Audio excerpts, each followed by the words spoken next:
Hello, good morning everyone na nasabta sa atong matagsay sa buntag nga gahimuon nga online morning devotion o fully awake na gid ta no bulag ta sa lawas but we are one in the spirit. Nagpabilin pa ang atong motto nga seek ye first the kingdom of God and all these things will be added unto us. Come on, let's start the day right by worshiping our God. Jesus,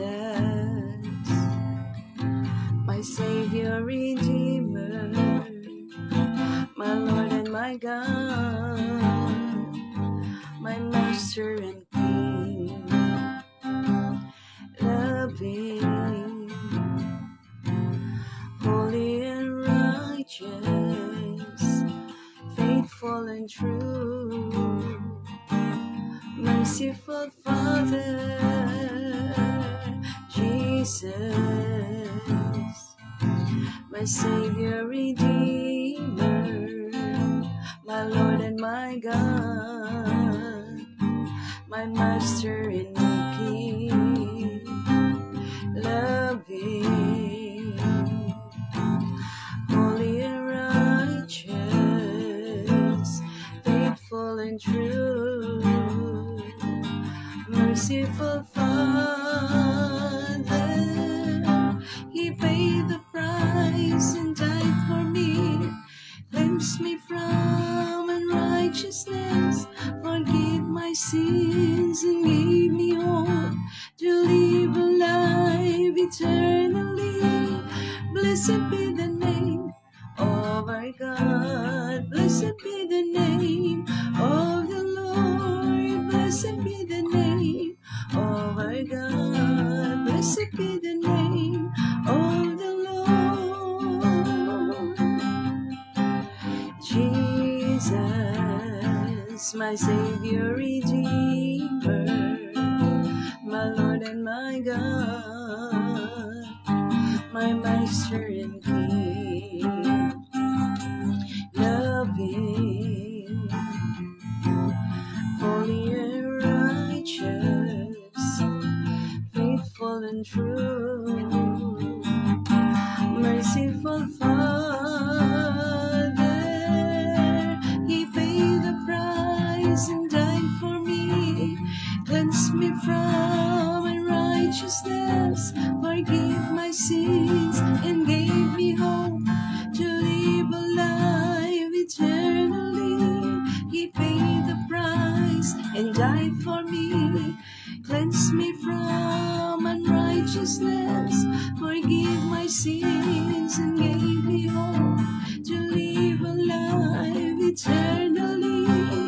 Blessed be the name of our God, blessed be the name of the Lord, blessed be the name of our God, blessed be the name of the Lord, blessed be the name of our God, blessed be the name of the Lord.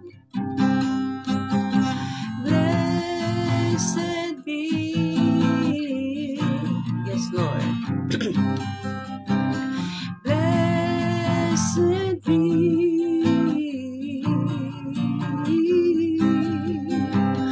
blessed be,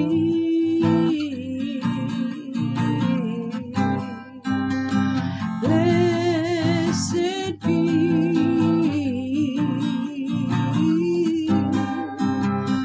blessed be,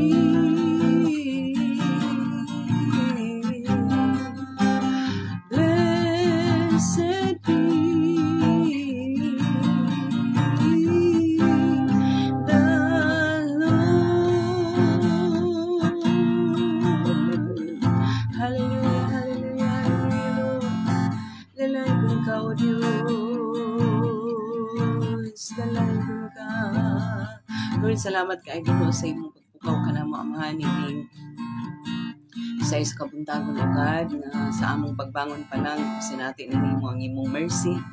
bago kanunay sa matag sa buntag, Lord. Thank you kaayo bisan pa sa imong i-provide nga kalidad, malinaw, hinanok nga katulog di ko gabi ugad. Ug labi na Lord ining adlaw Ginoong Wednesday nga imong ihatag na usab kanamo Lord, gitugang na usab sa among kinabuhi aron magamit namo sa padayon nga pag-alagad kanimong Kristohanon sa padayon nga pagpamuhat sa mga bulaton nga may kalambikitan sa imong kahimayaan ug sa padayon sa pag-alagad kanimo Lord. Thank you kaayo nining tanan Lord. Bisan pa man karon sa among short nga exhortation Lord, ikaw mga-cover ka namo sa imong himaya. Dalaygon ka gid Lord, so walay katapusan, walay laing mapasidunggan nining tanan Ginoo. Ikaw ra gid Lord, in Jesus mighty name. Amen. Praise God. So naata sa pagtuon sa pulong sa Ginoo no nga naapaghapon ta sa Book of Hosea. Nata sa Book of Hosea. Atong paklion ang atong balaang kasulatan kung naatay gihawiran nga Bible, naatay gikaptan nga Bible, naata sa Hosea. So naata sa chapter 3 sa Hosea. Chapter 3. So diha sa chapter 3, makita nato din nga nibalik na ang Israel sa Ginoo. Nibalik na sila ang ilang spiritual relationship with God no has been restored. So kutloon lang nato ang pinaka-highlight kaayo diha sa Hosea no. Chapter 3 verse 1 to 5 kay mubo ra kaayo ang mao nga chapter no, 5 verses ra. O atong kutloon ang pinaka-highlight diri sa chapter.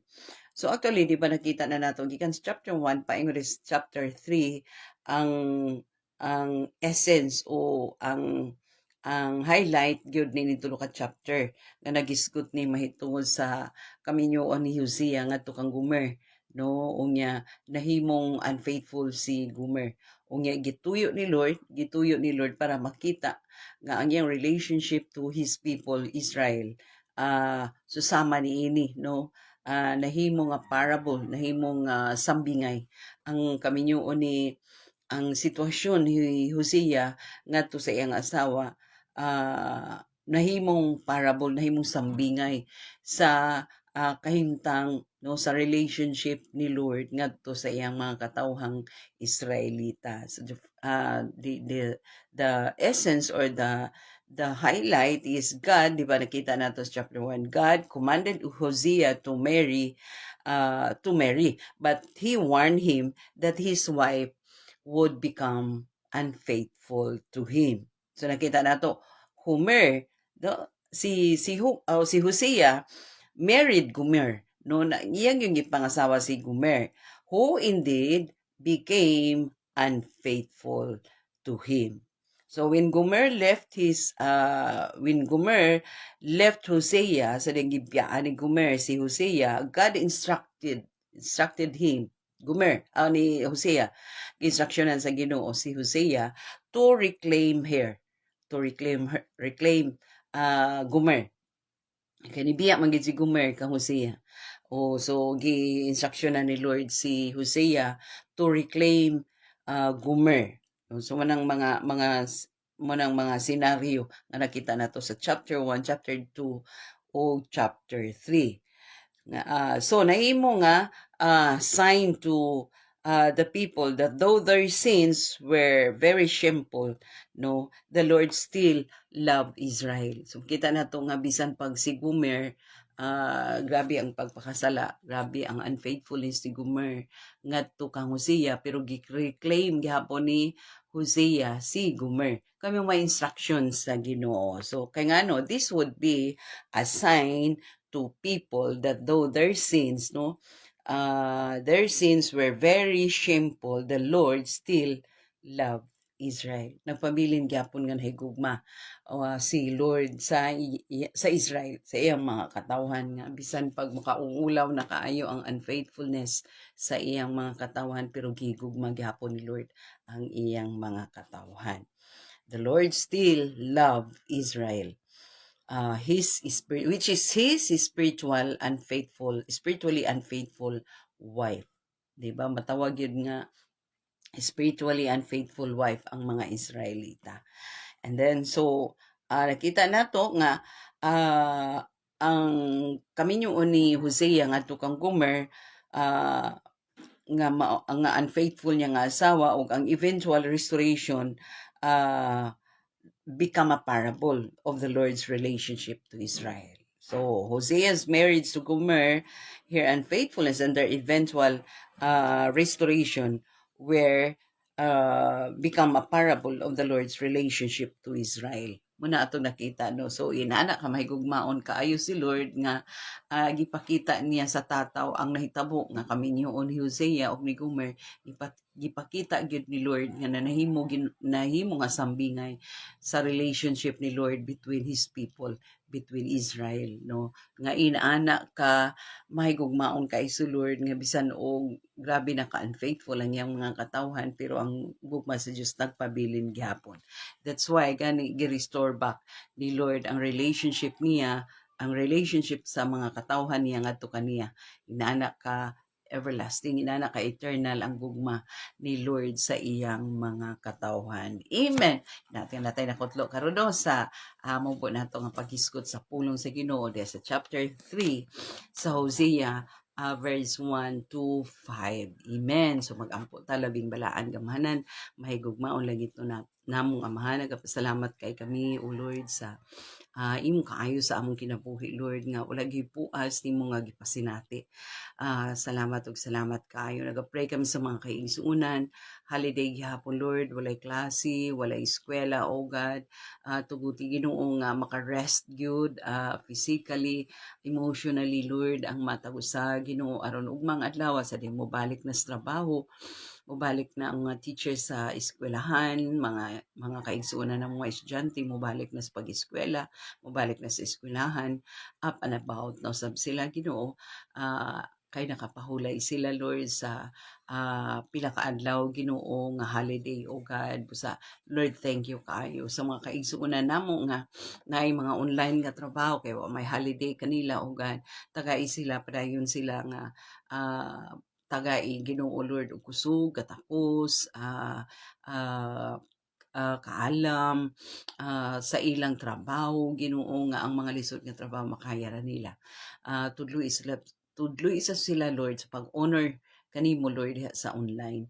Bisan pa manggani Lord sa mga kaigsuunan nga naay mga business nga gipang-manage, tudloy usab sila Ginoo nga i-honor ka diha sa ilang business aron Ginoo nga moasinso sila, mo prosper sila sa ilang mga negosyo. Dalaygon ka gid Lord, walay katapusan namahan, wala gilaing pasidunggan ining tanan, ikaw ug ikaw ra gyud Ginoo sa dawata ang among mga pagpasalamat, dawata ang among mga pagdaig, dawata ang among mga paghimaya, ngayon lamang gayud Ginoo ihatag kanimo Lord kay ikaw ang tagian ining tanan.